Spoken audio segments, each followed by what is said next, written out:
Akwụkwọ nke abụọ nke ndị eze isi nke 11.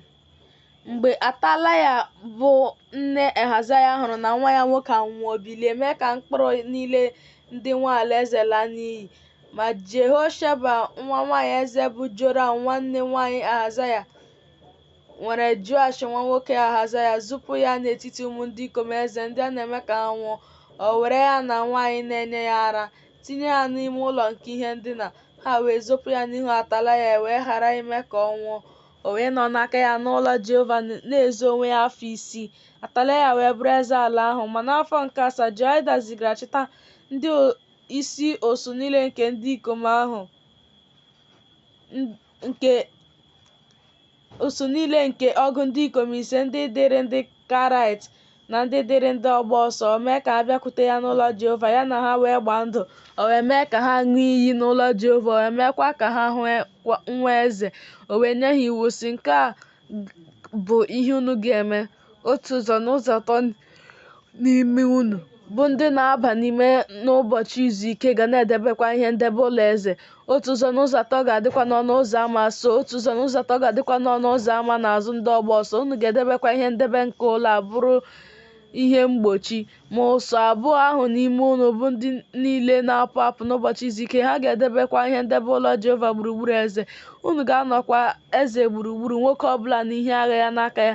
Ma onye na-abata n'ime akụkụ unu ka eme ka ọ nwụọ. Unu na-enyekwara eze mgbe ọ na-apụ n'ezi ma mgbe ọ na-aba n'ime.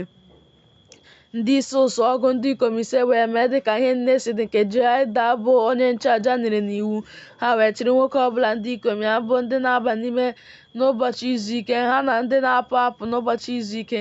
Ha wee bịakwute Joiada bụ onye nchụaja. Onye nchụaja wee nye ha ndị isi ụsụ ọgụ ndị ikom 5 ùbe na ọta nke eze bụ David nwere rịị nke dị n'ụlọ Jehova. Ndị ọgba ọsọ wee guzo, nwoke ọbụla na ihe agha ya n'aka ya, site n'akụkụ aka nri ụlọ ruo akụkụ aka ekpe ụlọ ahụ, n'akụkụ ebe ịchụ aja na n'akụkụ ụlọ na akụkụ eze gburugburu. O wee mee ka nwa eze pụta, okpube ya okpueze, nye ya ihe àmà. Ha wee mee ya eze, tee ya mmanụ, kụọ aka ha sị, ka eze dị ndụ. Atalaya wee nụ olu ndị ọgba ọsọ na nke ndị Juda, o wee bịakwute ndị ahụ n'ụlọ Jehova. Ọ hụ ma lee eze na-eguzo n'akụkụ ogidi dịka ikpe si dị. Ndị isi na opi ha dịkwa n'akụkụ eze. Ndị niile nke ala ahụ ṅụrịkwara ọṅụ, fụọ opi. Atalaya wee dọwa uwe ya niile, kpọọ sị, nkekọta imegide eze, nkekọta imegide eze.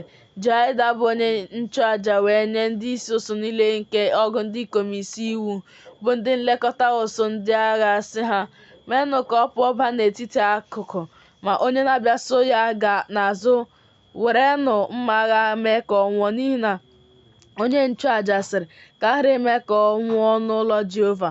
Ha wee doro ya onwe ha n'akụkụ abụọ, wee si ụzọ mbata ịnyịnya baa n'ụlọ eze, wee mee ka ọ nwụọ n'ebe ahụ. Joiada wee mee ọgbụgba ndụ nke dị n'etiti Jehova na eze na ndị Juda, na ha ga-abụ ndị Jehova nwere, na n'etiti eze na ndị Juda.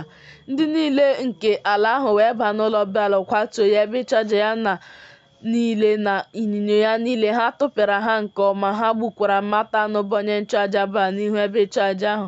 Onye nchụaja wee doo ndị nkekọta ilekọta ụlọ Jehova.